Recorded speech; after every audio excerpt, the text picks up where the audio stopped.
Sustainable Development Goals merupakan suatu rencana aksi global yang disepakati oleh para pemimpin dunia, termasuk Indonesia, guna mengakhiri kemiskinan, mengurangi kesenjangan, dan melindungi lingkungan.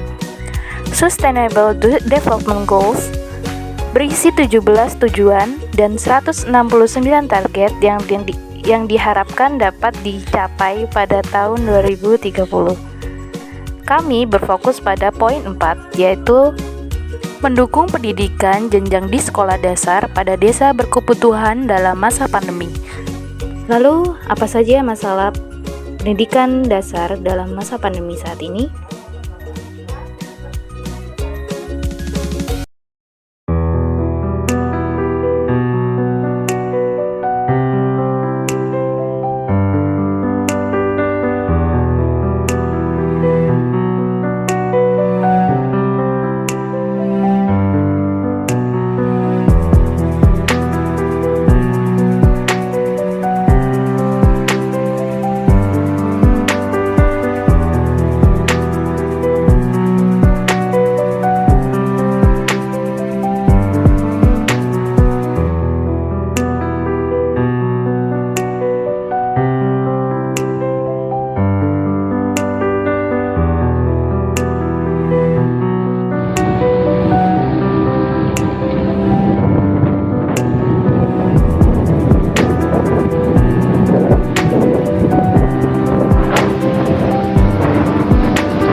Siapa namanya? Alam. Kepanjangannya? Sultan Bahrul Alam. Kelas berapa? 6. Boleh kenalin? Siapa namanya? Keira Jasmine Alvina. Kelas berapa? Kelas 5. Kelas 5 MI. Kalau gurunya nge-share materi melalui e-learning, WhatsApp atau Zoom ya? E-learning, Zoom sama WhatsApp itu dari 3 aplikasi itu. Oh, lebih suka pakai aplikasi yang mana nih? Mending pakai Zoom, tapi ya biasanya putus-putus juga. Kalau pakai e-learning biasanya e-learningnya itu error terus. Tapi enak pakai WhatsApp berarti? Iya. Yang nge-share materinya. Pembelajarannya biasanya melalui apa nih? Link WhatsApp. Link WhatsApp ya? Materinya di-share dari situ? Iya. Ada pembelajaran berbasis yang lain nggak? Kayak Zoom, Google Meet, dan lain-lain? Nggak? Lebih seru pembelajaran tatap muka atau daring? Tatap muka. Kenapa? Bisa bertemu sama teman-teman. Mm-mm. Terus kalau belajar itu langsung dari gurunya, jadi nggak lewat HP. Alam lebih suka ngerjain sendiri tugasnya atau dibantu orang tua atau guru les nih? Orang tua sama guru les, biar lebih enak ngerjainnya, sama nilainya lebih bagus. Kalau ngerjain sendiri biasanya nilainya jelek sama kayak nggak paham gitu.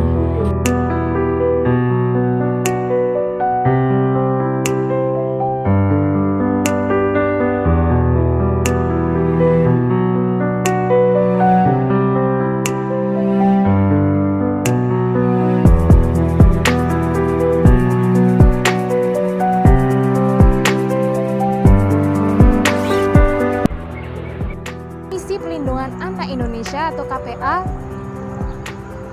menerima beberapa pengaduan atau 213 pengaduan terkait pembelajaran jarak jauh atau PJJ.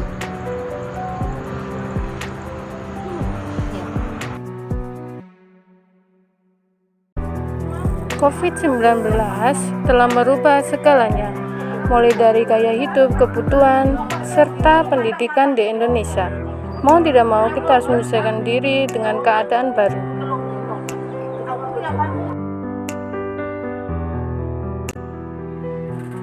Dari latar belakang keluhan masyarakat Desa Jumputrejo yang mengalami kesulitan menghadapi pembelajaran jarak jauh atau PJJ. Tugas sekolah yang begitu banyak, ditambah lagi anak harus belajar sendiri tanpa ditemani oleh orang tua. Anak terpaksa bergantung pada internet, khususnya Google, untuk mencari jawaban dari soal yang diberikan oleh guru. Dalam sekolah, khususnya para pengajar MI Nurul Islam Jumputrejo telah melakukan pelatihan untuk pengaplikasian Google Meet, Google Classroom, dan Zoom selama pembelajaran pada masa pandemi. Namun rata-rata wali murid tidak mengetahui cara mengaplikasikan dan keberatan untuk menggunakan Google Meet, Zoom, atau membuat video penugasan berbasis InShot atau KineMaster. Alhasil mereka lebih nyaman menggunakan WhatsApp sebagai media informasi dan komunikasi selama pembelajaran di masa pandemi. Mengingat kita harus menjaga jarak untuk mematuhi protokol kesehatan demi melindungi sesama kita dari virus corona. Berdasarkan observasi kami, jarak antara Universitas Muhammadiyah Sidoarjo dengan mitra kami MI Nurul Islam Jumputrejo sekitar 9,7 km. Berdasarkan laporan kependudukan Desa Jumputrejo tahun 2020 dapat diketahui bahwa perkembangan penduduk Desa Jumputrejo selalu meningkat. Adapun uraian jumlah penduduk di Desa Jumputrejo yakni laki-laki terdiri 5.659, lalu jumlah penduduk perempuan sebanyak 5.480 sehingga jumlah kepala keluarga Desa Jumputrejo yakni 11.139. Pada desa ini berdiri sekolah MI Nurul Islam Jumputrejo, merupakan sekolah dasar swasta yang beralamatkan di Desa Jumputrejo, tepatnya pada Jalan Madrasah nomor 1 Jumputrejo, Kecamatan Sukodono, Kabupaten Sidoarjo, Provinsi Jawa Timur. Sekolah ini berakreditasi B dengan nomor surat keterangan akreditasi 159/ban S/M titik 35/M/12/2018 pada tanggal 1 Desember 2018. Selain peserta didik dan wali murid sebagai salah satu mitra kami, MI Nurul Islam Jumputrejo memiliki tenaga pendidik sebanyak 12 orang. Terdiri dari 12 laki-laki dan 10 perempuan dengan siswa sebanyak 187 anak, terdiri dari 95 siswa dan 92 siswi. Rata-rata orang tua siswa-siswi tidak mampu untuk membantu membimbing anak belajar daring di jam-jam sibuk kerja. Mengingat pekerjaan mereka sebagai petani, pedagang, bahkan buruh pabrik, di mana pekerjaan tersebut perlu dilaksanakan pada pagi hingga sore hari, bahkan ada orang tua yang harus bangun sebelum subuh untuk sekedar belanja keperluan berdagang mereka. Menurut Muhammad Yaumi, penggunaan aplikasi belajar e-learning dengan sumber belajar online maupun offline dinilai tidak cukup efektif dalam pembelajaran pada masa pandemi. Semakin canggihnya teknologi, e-learning masih belum mampu menyaingi pembelajaran konvensional atau tatap muka. Keterbatasan akses internet serta pembiayaan dalam belajar online juga menjadi alasan tersendiri mengapa wali murid dan peserta didik lebih nyaman dengan pembelajaran tatap muka.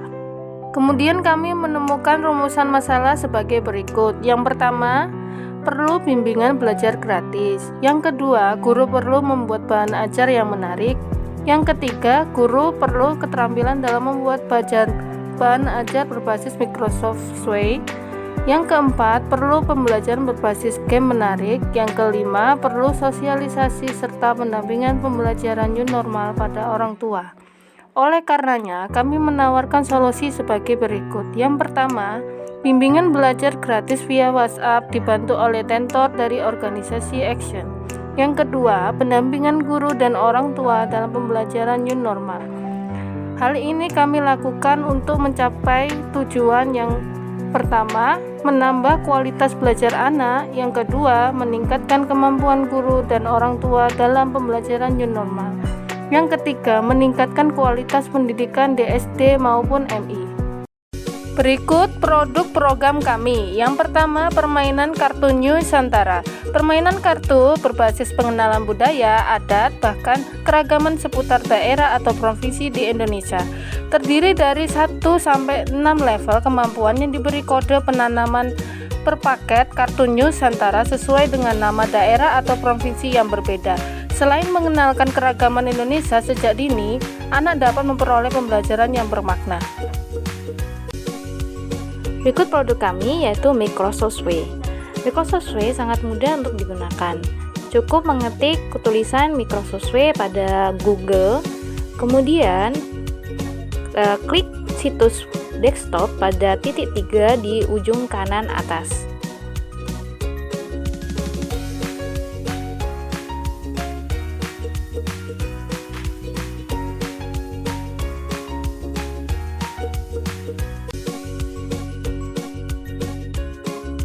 Tunggu hingga perintah diproses, kemudian buka tab baru pada Microsoft Way. Tunggu sampai penampilan seperti ini. Dan Anda bisa menggunakan gambar dan menuliskan judul pada modul yang akan dibuat. Keunggulan dari Microsoft Way, kita bisa menambahkan video atau gambar maupun musik pada modul yang akan dibuat. Cukup tekan pojok kiri atas dan pilih pada perangkat saya, atau bisa kalian cari di YouTube atau di Google untuk menambahkan gambar maupun video.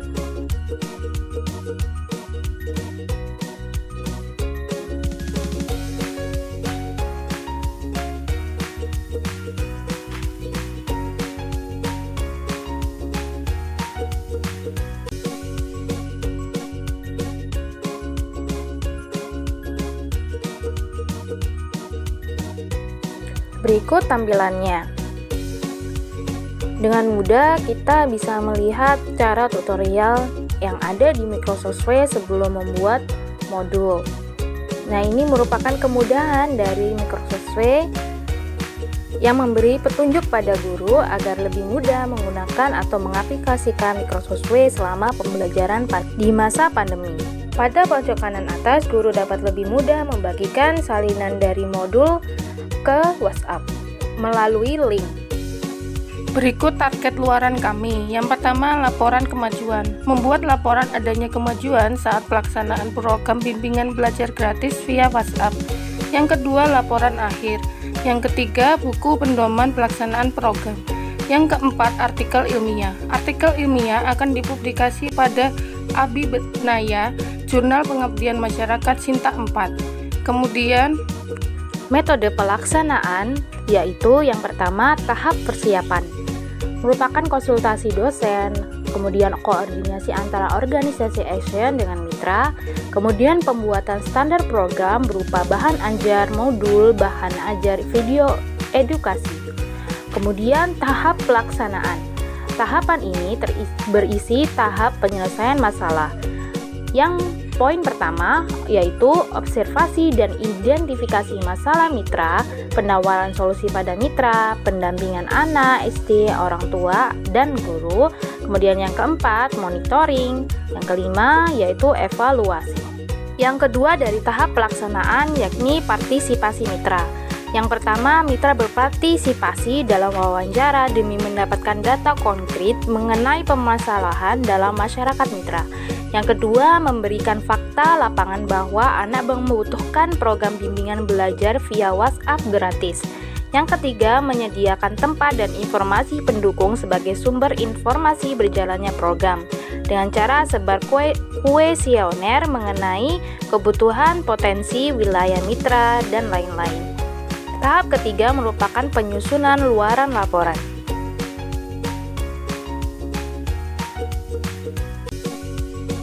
Potensi keberlanjutan dari program kami, yang pertama, menjadi rujukan untuk menangani pembelajaran di tengah pandemi. Yang kedua, Microsoft Way dan kartu permainan Nusantara dapat membantu guru selama masa pandemi. Yang ketiga, Microsoft Way dan kartu permainan Nusantara menjadi rujukan orang tua dalam membimbing anak belajar online. Yang keempat, menjadi rujukan alat pengajaran bagi komunitas atau lembaga di daerah yang membutuhkan. Kesimpulan, yang pertama, bimbingan belajar daring dan luring gratis via WhatsApp dengan konsep belajar menyenangkan sebagai alternatif pembelajaran di tengah pandemi. Yang kedua, bimbingan belajar daring dan luring gratis via WhatsApp disertai pelatihan dan bimbingan dilengkapi buku pedoman menjadi pilihan efektif dalam pembelajaran pada masa pandemi.